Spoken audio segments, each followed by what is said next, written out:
여러분, 지금 전 세계 바다에 떠다니는 LNG선 10척 중 8척을 우리나라 조선소가 만들고 있다는 사실 알고 계셨나요? 지금 대한민국 조선소들은 미친 듯이 바쁩니다. 지금 새 주문이 들어와도 배를 바로 만들 수가 없습니다. 국내 조선소들의 수주 잔량이 이미 3, 4년 뒤까지 전부 예약돼 있거든요. 단군 일의 최대 호황이다. 현장에서는 이런 말까지 나옵니다. 그런데 이상하게도 지금 가장 돈을 잘 버는 한국 조선 기업들이 갑자기 한국을 떠나고 있습니다. HD연대는 수조원을 들고 인도 타밀나두로 향했습니다. 한국 조선소의 도크를 늘리는 대신 인도 현재의 6조 원 규모의 초대형 조선소를 새로 짓겠다고 선언했거든요. 보통 호황이면 어떻게 합니까? 국내 공장을 더 짓고 한국인을 더 뽑고 생산을 더 늘리는 게 상식이잖아요. 그런데 왜 지금 가장 잘 나가는 K조선은 한국이 아니라 해외로 탈출하고 있는 걸까요? 오늘 영상에서는 수주 대박 현수막 뒤에 숨겨진 K조선의 냉혹한 생존 전략, 그리고 이 거대한 공급망 이동이 앞으로 대한민국을 어떻게 뒤흔들게 될지 하나씩 연결해서 보여드리겠습니다. 새벽 6시 경남 거제의 조선소 야드입니다. 크레인 소리가 끊기질 않고 도크마다 배의 뼈대가 올라가고 있으며 용접 불꽃이 사방에서 튑니다. 이 야드에서 20년 넘게 블록을 깎아온 한숙련공이 있습니다. 요즘 잔업이 끊기지 않는다고 했습니다. 몸은 힘들지만 일감이 있다는 게 그저 다행이라고요. 불과 몇 년 전만 해도 이런 풍경은 상상하기 어려웠습니다. 조선업 불황이 최악이었던 시절, 이 야드는 텅 비어 있었거든요. 지금은 상황이 완전히 다릅니다. 국내 대형 조선소 도크 가동률이 사실상 100%에 육박합니다. 내년치 물량도 꽉 찼고 내후년치도 마찬가지입니다. 3, 4년치 일감이 이미 수주된 상태거든요. 이러한 급반전의 배경에는 전 세계 에너지 물류망의 거대한 지각 변동이 있습니다. 2022년 러시아가 우크라이나를 침공하면서 전 세계 에너지 물류가 한 번에 재편됐어요. 유럽이 러시아 가스를 끊고 미국산 LNG를 사겠다고 나섰습니다. 그 LNG를 실어 나를 배가 갑자기 크게 부족해진 거예요. 친환경 선박 전환 규제까지 겹치면서 전 세계 선사들이 한꺼번에 발주 버튼을 눌렀습니다. 그 물량이 한국으로 쏟아진 거예요. 이상한 건 도크가 꽉 차고 일감이 넘치는 바로 이 순간에 한국 대기업들이 수조원을 싸들고 인도로 향하고 있다는 점입니다. HD연대는 인도 타밀나두에 최대 6조 원 규모의 조선소를 새로 짓겠다고 선언했어요. 이재명 대통령의 인도 순방에서 한국 기업들이 체결한 양해각서 규모만 무려 72조 원이었습니다. 우리 지갑으로 들어와야 할 자본이 도리어 한국 땅을 빠져나가 해외로 흘러 들어가는 형국입니다. 같은 시각 거제 야드에서는 그 숙련공이 오늘도 잔업을 서고 있습니다. 도크가 꽉 차고 일감이 넘치니까요. 그런데 회사가 챙긴 수조원은 거제가 아닌 인도 땅을 향하고 있습니다. 호황인데 왜 나갑니까? 일감이 넘치는데 왜 밖에서 공장을 짓습니까? 이 거대한 역설의 진짜 답은 우리가 외면하고 싶었던 현장의 깊은 균열 속에 숨어 있습니다. 물론 이렇게 말할 수 있습니다. 우리는 기술력이 있으니까 괜찮다고요? 아무나 못 만드는 LNG 운반선이나 초고부가 같이 선박만 수주하면 된다고 생각할 수 있습니다. 근데 그 자부심의 이면에 아무도 크게 말하지 않는 숫자가 숨어 있습니다. 영국 해운 분석기관 클락스 리서치가 집계하는 전 세계 상선 수주 잔액 점유율을 보면 흐름이 명확히 보입니다. 2007년까지만 해도 한국은 31%, 중국은 27%였습니다. 확실히 한국이 앞서 나가던 판이었어요. 지금은 완전히 다른 숫자가 찍혀 있습니다. 한국은 20%로 내려앉았고 중국은 62%까지 치고 올라갔습니다. 20년도 채 안 돼서 두 나라의 자리가 완전히 뒤집힌 겁니다. 중국이 시장의 파이를 통째로 쓸어담는 동안 한국은 점유율을 계속해서 이뤄왔습니다. 중국이 기술로 이 판을 이겨낸 게 아닙니다. 정부 보조금을 뒤에 업고 상식 밖의 가격을 제시하며 밀고 들어왔거든요.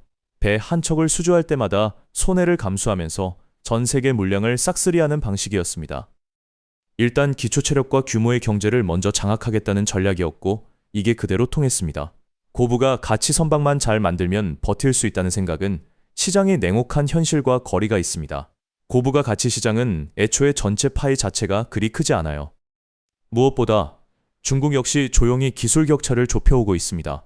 지금은 우리가 앞서 있지만 이 방어선이 언제까지 유지될 수 있을지는 아무도 장담하지 못합니다. 따라서 HD연대가 베트남과 인도로 눈을 돌린 겁니다. 베트남 현지 조선소의 건조 원가는 국내보다 최소 15%에서 최대 20%까지 저렴하거든요.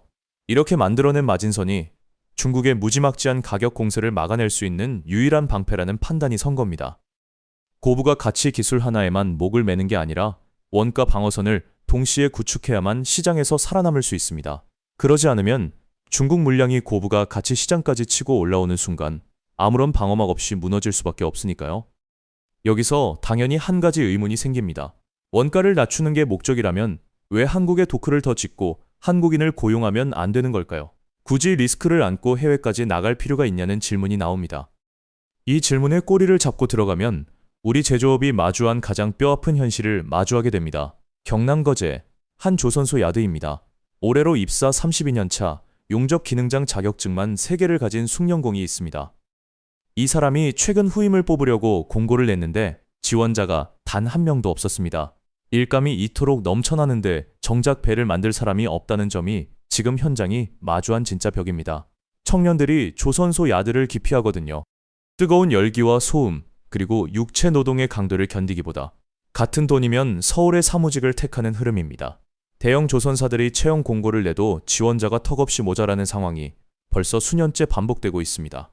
결국 조선소들이 궁여지책으로 선택한 카드가 있습니다. 바로 외국인 노동자입니다.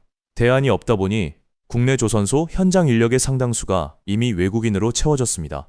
베트남과 필리핀, 그리고 인도네시아에서 온 노동자들이 없으면 생산 라인 자체가 완전히 멈춰서는 구조입니다. 공공연한 사실이 된 지 오래라 현장에 가보면 한국어보다 다른 나라 언어가 더 많이 들릴 정도입니다. 여기서 판이 완전히 뒤집어집니다. 수주 잔량이 3, 4년치나 밀려 있는데 그걸 소화할 숙련 인력 자체가 부족합니다. 아무리 수주를 더 받고 싶어도 물리적으로 배를 건조할 사람이 없으면 계약은 거기서 끝입니다. 도크를 더 짓는다고 해서 해결될 수 있는 성격의 문제가 아닌 겁니다. 박람회 홍보관에는 수주 대박을 알리는 현수막이 걸려 있습니다. 그 아래에서 기자재 업체 대표들이 명함을 주고받고 이번에 물량을 잘 받았다는 이야기가 오갔어요.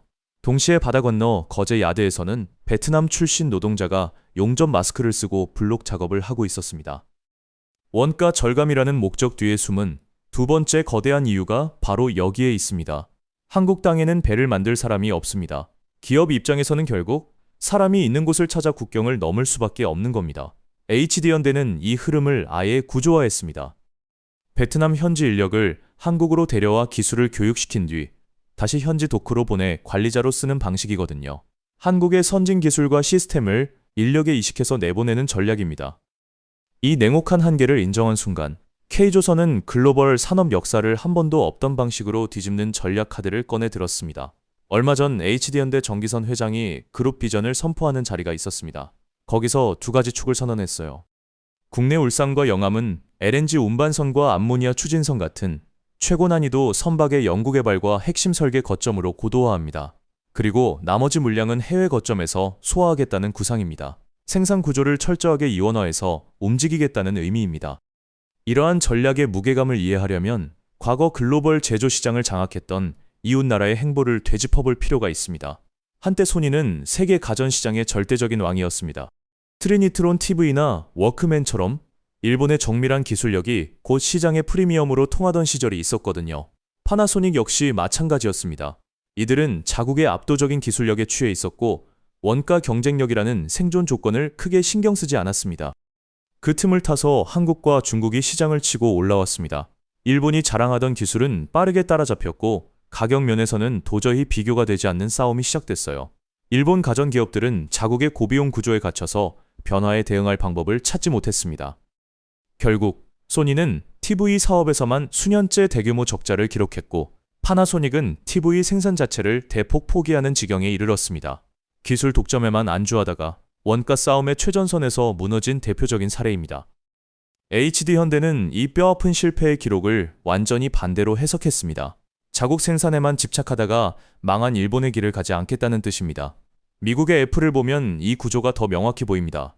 미국 쿠퍼티노 본사에는 설계자와 엔지니어들이 모여 있습니다. 아이폰의 두뇌 역할을 하는 핵심 칩 설계를 모두 거기서 담당하거든요. 하지만 아이폰을 실제로 조립하고 만들어내는 곳은 대만 폭스콘, 중국 그리고 인도 공장입니다. 쿠퍼티노 본사에서는 직접 생산을 하지 않아요. 그런데도 전 세계 스마트폰 이익의 80% 이상을 애플이 독식합니다. 핵심 두뇌를 쥔 플랫폼 리더가 밸류체인의 모든 이익을 가져가는 구조인 겁니다. HD현대가 가려는 방향이 바로 이 모델입니다. 한국의 울산조선소가 애플의 쿠퍼티노 본사 역할을 맡는 셈입니다.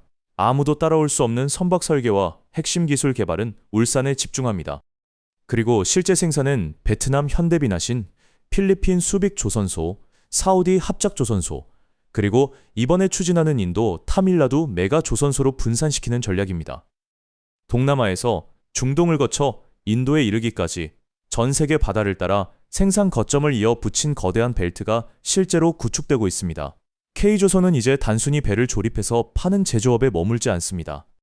전 세계의 도크를 설계하고 운영하는 글로벌 조선 플랫폼으로 체질을 바꾸고 있는 겁니다. 과거 일본 가전이 걸었던 실패의 공식을 정반대로 뒤집으며 새로운 카운터펀치를 날리는 형국입니다. 이 거대한 전략적 움직임을 가장 먼저 읽어내고 수십조 원의 작은 보따리를 싸들고 한국을 찾아온 플레이어가 있습니다. 하르딥 싱푸리 인도 석유천연가스부 장관이 있습니다. 지난해 이 사람이 주한 인도 대사 그리고 인도 최대 조선사인 코친 조선소 회장과 함께 한국을 직접 찾아왔어요. 이들이 도착한 목적지는 HD현대 판교 R&D 센터였습니다. 선박 설계부터 시작해서 건조 기술, 품질 관리 시스템, 심지어 인력 교육 프로그램까지 조선 산업의 모든 것을 통째로 패키지로 넘겨달라고 요청하러 온 겁니다. 인도가 자존심을 접고 이토록 파격적인 제안을 건넨 배경을 들여다보려면 이들의 국가적 움직임을 봐야 합니다. 모디 정부가 2047년까지 인도를 세계 5위 해양 강국으로 키우겠다는 거대한 국가 프로젝트를 선포했거든요. 여기에 투입하겠다고 공언한 국가 예산만 무려 1,300조 원에 달합니다. 항만 인프라를 대대적으로 깔고 선박 건조 능력을 키우며 해운망을 확장하는 데 이 돈을 전부 쏟아붓겠다는 구상입니다. 그런데 여기서 아주 기묘한 숫자의 역설이 발생합니다. 1,300조 원이라는 천문학적인 돈을 쥐고 있는 나라에 현재 글로벌 조선 시장 점유율이 채 1%도 안 된다는 사실입니다. 인도 전역에 38개의 조선소가 흩어져 있기는 하지만 현실은 대부분 중소형 선박조차 겨우 만드는 수준에 머물러 있습니다. 막대한 자본과 넓은 땅, 그리고 최고 권력자의 강력한 국가적 의지까지 모든 삼박자는 충분히 갖추어진 상태였습니다. 도대체 무엇이 부족했던 걸까요?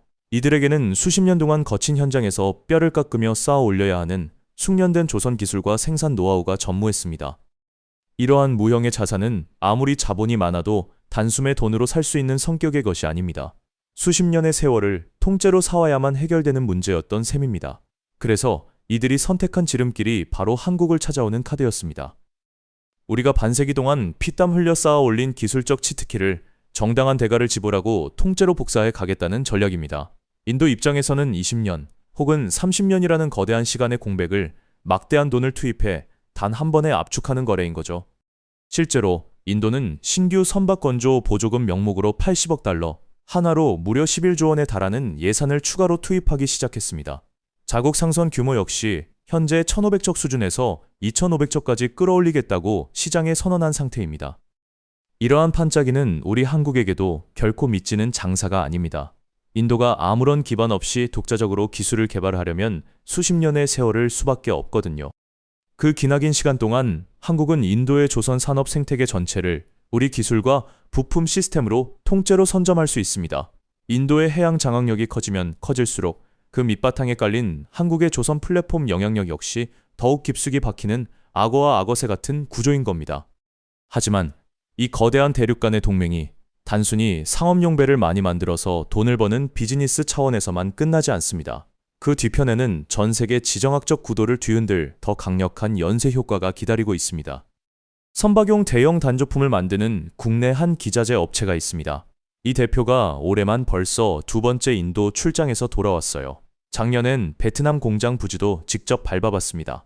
쫓겨가는 게 아니라 먼저 가겠다고 나선 겁니다.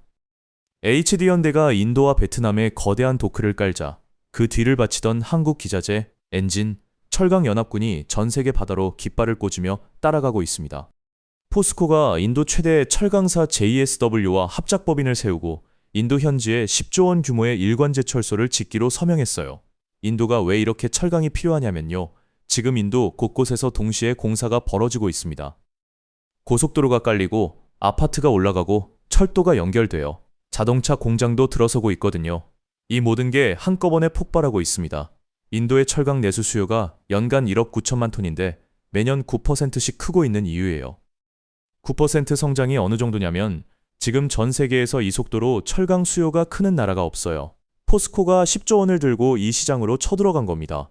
두산에너빌리티는 베트남을 보고 있어요. 베트남이 탈탄소 압력과 전력 수요 급증에 밀려 원전 건설을 본격 추진하고 있거든요. 원전 기자재는 아무 나라나 만들 수 있는 게 아닙니다. 설계 정밀도, 소재 내구성, 품질 인증 기준이 일반 산업 장비와 차원이 달라요. 대한민국이 가진 이 독보적인 기술 장벽이 바로 두산에너빌리티가 거침없이 이 시장 속으로 뛰어드는 진짜 배경인 거죠. 현대자동차는 인도 도로를 보고 있습니다. 지금 인도 도로는 1륜차와 3륜차가 넘칩니다. 이게 전기차로 바뀌는 속도가 무섭게 빠르거든요.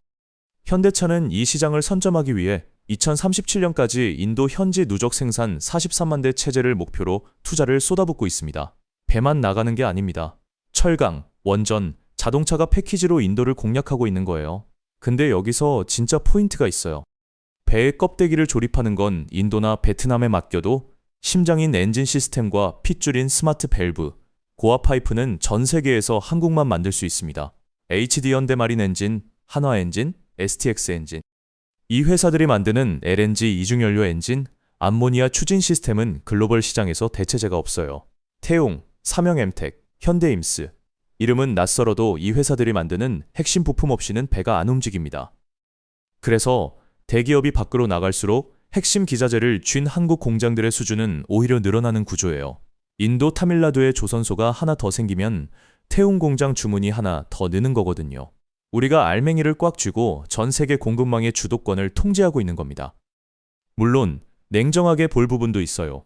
이 기회가 모든 업체에 공평하게 열린 건 아닙니다. 기술력 없이 단순 조립에 머물렀던 업체들은 이 판에서 빠르게 도태돼요. 알맹이를 쥔 쪽과 껍데기만 만들던 쪽의 격차가 지금 이 순간 무섭게 벌어지고 있는 셈이죠.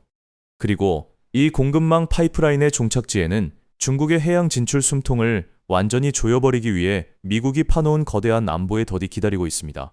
태평양 어딘가 작전에 투입되었던 미 해군 구축함 한 척이 오랜 임무를 마치고 정비를 받기 위해 도크로 들어옵니다. 이 거대한 군함이 도장을 찍고 들어선 목적지는 바로 필리핀 수빅만입니다. 냉전 시대 미군이 주둔하다가 철수한 뒤 버려졌던 그 상징적인 해군 기지 자리입니다.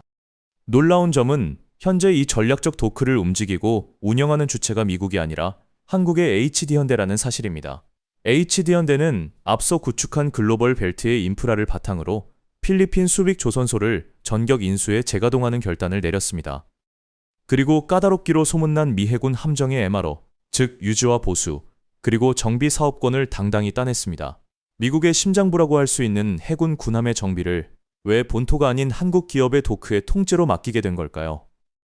여기에는 미국 제조업이 마주한 심각한 안보적 공백이 자리 잡고 있습니다. 현재 미국은 자국 내 조선소들의 생산 능력 저하로 인해 쏟아지는 군함 수요를 제때 감당하지 못하고 있거든요. 이미 바다에 운용 중인 수많은 함정을 제때 고치고 정비할 도크 자체의 절대량이 부족한 상황입니다. 전 세계 분쟁 지역에 전개된 미 해군 함정들이 고장이 나거나 정비 주기가 돌아와도 본토 조선소들이 과부하에 걸려 다 받아주지 못하는 병목 현상이 수년째 반복되는 중입니다. 상황이 이렇다 보니 미 국방부가 생존을 위해 선택한 방향이 있습니다. 인도 태평양 전선의 최전방 가까이에 신뢰할 수 있는 핵심 동맹국의 정비 거점을 지목해 다발적으로 구축하는 전략입니다. 그리고 그 미 해군의 정비 공백을 메울 가장 확실한 파트너로 세계 최고 수준의 건조 시스템을 가진 HD현대가 선택되어 들어간 겁니다. 이러한 안보 동맹의 물결은 인도 대륙에서도 똑같은 그림으로 그려지는 중입니다. HD현대는 인도 현지 최대 조선사인 코친 조선소와 기술 협력 MOU를 체결했고 인도 해군이 추진하는 무려 13조 원 규모의 초대형 상륙함 건조 사업까지 깊숙하게 협력을 논의하고 있습니다. 지도를 펼쳐놓고 한국 기업이 박아넣은 도크의 위치를 선으로 연결해보면 소름 돋는 지정학적 방어선이 나타납니다. 베트남 현대비나신을 시작으로 필리핀 수빅만, 인도 타밀나두와 코친, 그리고 중동의 사우디아라비아까지 이어집니다. 한국 기업의 기술과 시스템이 장악한 메가 도크들이 인도양에서부터 서태평양을 아우르는 전 세계 거대 바닷길을 따라 촘촘하게 이어져 있습니다. 바다를 넓히려는 중국 입장에서 보면 자신들이 진출해야 할 동남아와 인도양 전체가 한국의 조선 기술력과 미국의 안보망이 결합한 거대한 그물망에 촘촘하게 가로막히는 형국인 셈입니다. 대한민국의 K조선이 상업용 선박 제조를 넘어 세계 해양 안보 체계를 막후해서 움직이는 거대한 운영체제로 진화한 겁니다. 하지만 우리가 이 압도적인 승전보 앞에서 마냥 축배를 들고 웃을 수만은 없는 냉혹한 청구서가 아직 남아 있습니다. 이 거대한 대이동의 종착지에서 과연 우리 개인들은 어떤 자리에 서 있어야 하는지 마지막 질문을 던져야 합니다. 대한민국의 K조선은 지금 완전히 다른 패러다임의 산업으로 변모하는 중입니다. 우리 땅에서 한국인 노동자들의 손으로 직접 쇠를 깎고 불꽃을 튀겨가며 배를 만들던 시대가 서서히 저물어가고 있어요. 그 빈자리를 한국의 영리한 두뇌와 고도화된 시스템을 바탕으로 전 세계 도크를 원격 제어하는 거대한 플랫폼 시대가 대신 채워가고 있습니다. 글로벌 기업의 영리한 생존 전략과 그 거친 소용돌이 속에서 살아남아야 하는 우리 개인의 생존은 전혀 다른 이야기입니다. 대기업들이 원가와 인력을 찾아 인도와 베트남으로 거침없이 거점을 옮기는 동안 이 거대한 공급망의 흐름을 읽지 못한 개인들의 자산과 일자리는 소리소문 없이 증발하기 마련이거든요. 거대한 산업 구조가 바뀌는 속도를 성실함 하나에 기댄 개인의 노력이 도저히 따라가지 못하는 잔인한 순간이 발생합니다. 어쩌면 많은 이들에게 바로 지금이 그 냉혹한 변화의 시점일 수 있습니다. 내가 매일 처리하는 업무가 이미 매뉴얼로 표준화되어 있고 언어의 장벽만 가볍게 넘으면 언제든 더 저렴한 해외 인력으로 대체 가능한 수준에 머물러 있다면 이야기는 심각해집니다. 지금 당장이라도 내 직무의 고부가 가치 기준선을 한 단계 이상 거칠게 끌어올려야만 생존할 수 있어요. 우리는 이 거대한 자본의 대이동 속에서 과연 어떤 눈을 가져야 할까요? 당장의 자산 역시 국내 내수 시장에만 무기력하게 묶어두는 구조에서 과감히 벗어나야 합니다. 인구 14억의 거대 인도 시장과 향후 글로벌 사우스의 폭발적인 성장을 엔진으로 장착한 플랫폼 기업들로 나의 포트폴리오를 빠르게 다변화하는 해안이 필요합니다. 우리 손을 떠나 바다 건너로 향하는 제조업의 뒷모습을 바라보는 것은 분명 아쉽고 씁쓸한 일입니다. 하지만 그 감상적인 아쉬움에 젖어 멍하니 머물러 있을 시간조차 우리에게는 그리 넉넉하지 않아요. 전 세계 해양의 판이 송두리째 바뀌고 있고 그 거대한 판 위에서 내가 어느 자리에 발을 디뎌야 할지 지금 이 순간 명확하게 선택을 내려야 하니까요. 매일 출근해서 공들여 내놓는 나의 결과물들이 과연 베트남이나 인도의 현지 인력들로 대체될 수 없는 독보적인 가치를 지니고 있는지 스스로에게 가장 차갑고 무거운 질문을 던져보아야 합니다. 다음 영상에서는 이러한 글로벌 판짜기의 반대편에서 소리 없이 거대한 칼을 갈고 있는 중국의 은밀한 움직임을 집중적으로 다루어 보겠습니다. 이미 전 세계 상선 시장을 집어삼킨 중국이 이번에는 해외 핵심 항만들을 차례로 장악하고 군함 건조 능력을 폭발시키며 판 자체를 뒤집으려는 움직임이 곳곳에서 포착되고 있거든요. 그리고 그 탐욕스러운 움직임이 우리가 오늘 확인한 한국의 글로벌 플랫폼 전략과 정면으로 격돌하는 운명의 지점이 존재합니다. 그 거대한 충격파가 과연 어느 바다에서 가장 먼저 터져나오게 될지 다음번에 그 긴박한 이야기를 밀도 높게 풀어내겠습니다. 구독과 알림 설정을 바르게 해두시면 그 거대한 신호가 올라오는 순간 가장 빠르게 받아보실 수 있습니다. 오늘도 긴 시간 동안 함께 해주셔서 고맙습니다.